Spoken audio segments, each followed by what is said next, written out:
Things became simple after the Sorcerer King's victory. The Demihumans had already lost the will to fight, so all that was left was to mop them up.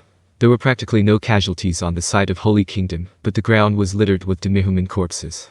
Now that the enemy General Jaldabaoth had been defeated, nobody could stand in the way of the Holy Kingdom Liberation Army. Recapturing the city of Prard and the capital city of Hobarns was practically instantaneous. It would take a while longer to free the city of Rimmon, which was further west, and there were still people suffering in villages which had been converted to detention camps, but this was already a big step. The liberated capital was filled with joyous sounds, and their ardor had not abated even after a whole day. In fact, it actually grew livelier. However, the brass Nia included knew that there was still a veritable mountain of problems to be dealt with. The first issue was food. The Demihumans had eaten everything and caused a shortage of food. It would surely hamper the progress of the Holy Kingdom in the future. The next was the people who had died. Losses in the workforce could be replaced. However, if the deceased were skilled craftsmen, scholars, or people who might one day become them, then the loss of knowledge would be a fatal blow to the nation. And then there was the matter of resources. The Demihumans had plundered and destroyed many things, and rebuilding all of them would take a lot of resources. Finally, there was the matter of time. The Demihumans had taken a full 2 seasons during their invasion, and they would need to work twice as hard to make up for the loss. And of course, there might be Demihumans lurking within the Holy Kingdom. They would need to be rooted out and exterminated. The location of most of the loot taken by the Demihumans' valuables and magic items was unknown. The Demihumans all had separate cultures of their own, so adorning themselves with precious metals and collecting human wealth was hardly a strange thing. However, the strange thing was that there were no clues at all as to where those things had been taken. That was because they had been completely unable to track the enemy's transport units. Still, however many problems lay ahead of them, there would be people who felt that it would be fine if they could lose themselves in frank and honest revelry. They would need a short break before the painful days to come, and Nia agreed on that point as well. However, she could not do that today. She could not lose herself in celebration on this day. The reason for that was because it was a day of parting. It was a very sad day. There was a lone carriage stopped in front of the royal capital's main gate, on the eastern side of the city. In contrast to the carriage's plain exterior, Nia knew that its interior was lavishly and meticulously fitted, and its performance was also excellent. In particular, its seats did not hurt the bottom even after long periods spent sitting on them. Indeed, it was the carriage Nia had been allowed to share with the Sorcerer King when he had come to the Holy Kingdom. In other words, today was the day when the Sorcerer King would leave the Holy Kingdom and return to his own country. Originally, it would not have been a surprise to see a carriage of the Sorcerer's Kingdom surrounded by Demihumans. The Sorcerer King had united the Abelian Hills and brought many of the Demihumans under his banner for the battle with Jaldabaoth. That said, there were none of them in sight, because the Sorcerer King had allowed them all to return to the hills. This was not a matter of the past few days. He had let them return after the final battle with Jaldabaoth had ended. When she had asked the reason for that, she had received the answer, "You must hate being around the Demihumans, don't you?" Such was his sympathy for the people of the Holy Kingdom. Nia was deeply moved. He had considered the mental state of the Holy Kingdom and let his own soldiers return home, saying that they would travel in the company of the soldiers of the Holy Kingdom who were from another nation. This was by no means ordinary behavior for the ruler of a nation. Indeed, unless it were the King of Kings, the magnanimous Sorcerer King. Nia's group of like-minded supporters were also deeply moved. Therefore, when Nia and her comrades had taken it upon themselves to become the Sorcerer King's honor guard, nobody could bring themselves to protest. Of course, there was almost no more fighting, so for the most part they simply moved with the Sorcerer King, but the faces of her comrades were still fresh in Nia's memories.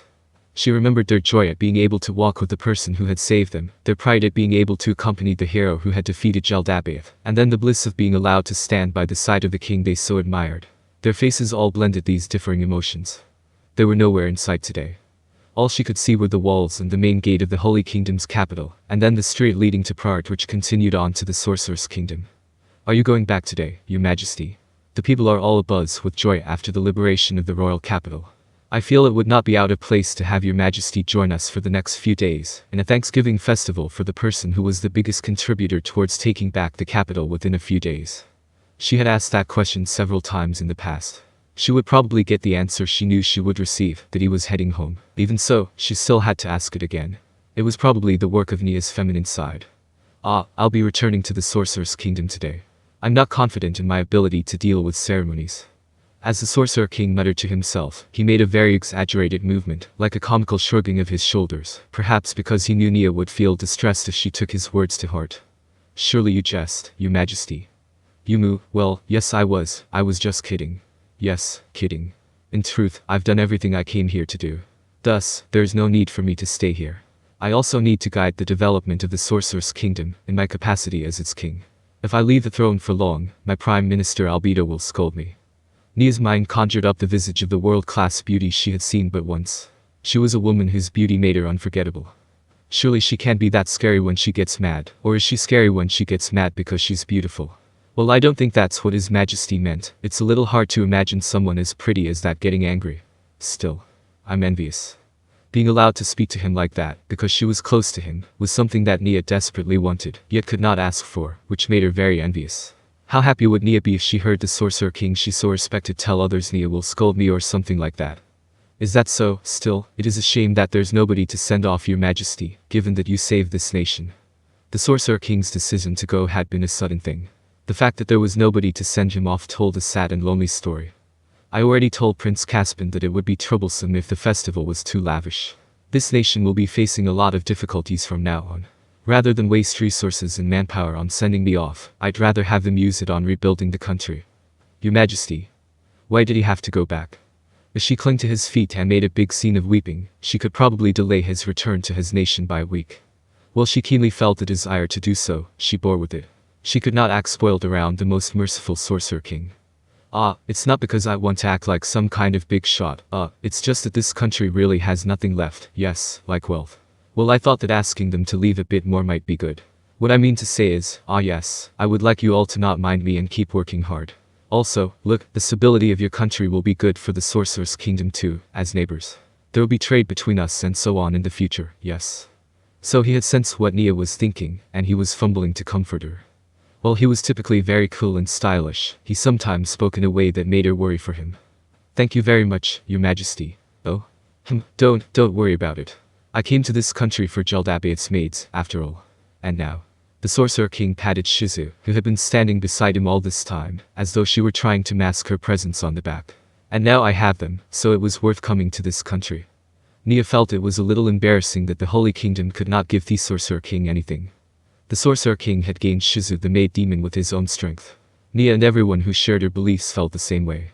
There had been discussions about what they would give him, but someone had mentioned that since he was a king, having someone who did not represent the country giving him a present would instead be very rude, and so the plan had fallen through.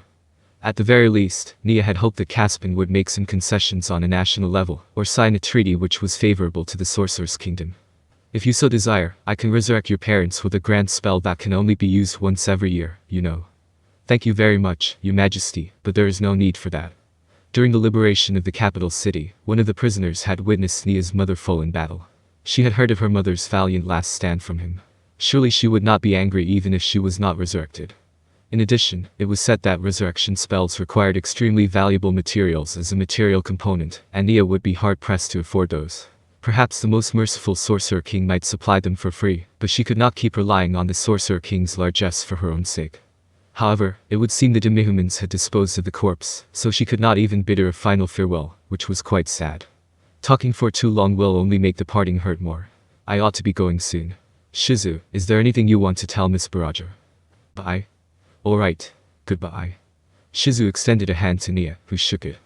And then, the two of them let go without any further ado. Are the two of you alright with this? It'll be fine. Yes, Your Majesty. I see. Then, we're going, Shizu. As the Sorcerer King put one foot on the step leading up to his carriage, he turned back to address Nia. This country will experience many difficulties in the future, but I'm sure you'll be able to work hard and pull through it. I hope to see you again. Yes. Just as the Sorcerer King was about to enter his carriage, Nia looked at his back and could not stop herself from shouting. Majesty. Your Majesty. The Sorcerer King paused on the step of his carriage and looked back. Nia gulped, worked up her courage, and asked in a trembling voice. Excuse me. Could I call you Ain-sama? The cheek of her. Surely she, as a commoner from another nation, would be scolded for daring to address him in such a familiar fashion, eh? Yes, you may call me anything you want. Thank you very much. She bowed deeply to the magnanimous king of another nation, and by the time she raised her head, it was Shizu's turn to board the carriage. Take care, Shizu-senpai. Shizu stuck out her thumb, and then she vanished into the carriage. Perhaps it had sensed the two of them had boarded, but the horse whinnied and trotted off. Then, Your Majesty. As she watched the carriage move off, Nia could no longer hide her tears as she shouted. Long live His Majesty the Sorcerer King. She was not the only one shouting at the top of her voice. There was more than one gate in the royal capital. Her fellow believers had used the other gates and secretly gathered, so they could pop up outside the gate to loudly wish the Sorcerer King well. Long may he live. Long may he live. Long may he live. At the same time, they scattered the flowers they had struggled so hard to collect. The carriage carried on amidst all this. It was hardly a fitting send-off for the man who had saved the Holy Kingdom. Even so, it was the best effort from Nia and the people who understood how she felt. The carriage shrank in her tear-dimmed vision. Nia sobbed. She felt so lonely now. She wanted the Sorcerer King and Shizu to ask, would you like to come to the Sorcerer's Kingdom? If they had asked that, Nia might have abandoned everything to go with them. But they had not. She hated it. In the end, Nia had been nothing more than a square for his brief stay in this country. All manner of negative emotions roiled up inside her. However, that was wrong. In Nia's ears echoed the words which the Sorcerer King had said. This country will experience many difficulties in the future, but I'm sure you'll be able to work hard and pull through it. I hope to see you again. In other words, he had expectations for Nia. Something like, though the Holy Kingdom is in chaos, I'm sure Nia can pull the country together, or something. It had felt like a long time, but also a very short time, but it had changed her life tremendously, and now it was over. However, this was only the beginning. There were many things she had to do. For starters, she had to repay the Sorcerer King's kindness with her actions. Then, she would need to rebuild this country. Justice and evil. Nia had never really understood what those two words meant, but now she could hold her chest high and answer. The Sorcerer King was justice, she would say. And being weak was a sin. The important thing was to work hard to be strong, and so on. Nia had to spread the truths she had learned throughout the Holy Kingdom. Baraja-sama, please wipe your tears. It was Belvern. At a closer look, his eyes were also red. Perhaps he had wiped his own tears before coming to Nia's side, but his voice was still trembling, so he had clearly wept recently. Ah. Nia forcefully wiped her tears away, just like how Shizu had first wiped her face. Baraja-sama. The people who witnessed that battle all want to hear about the Sorcerer King. Many more have come with their families in tow. I understand. We'll tell them that His Majesty Ain-sama is a truly noble king, and also about Shizu. Nia looked straight ahead.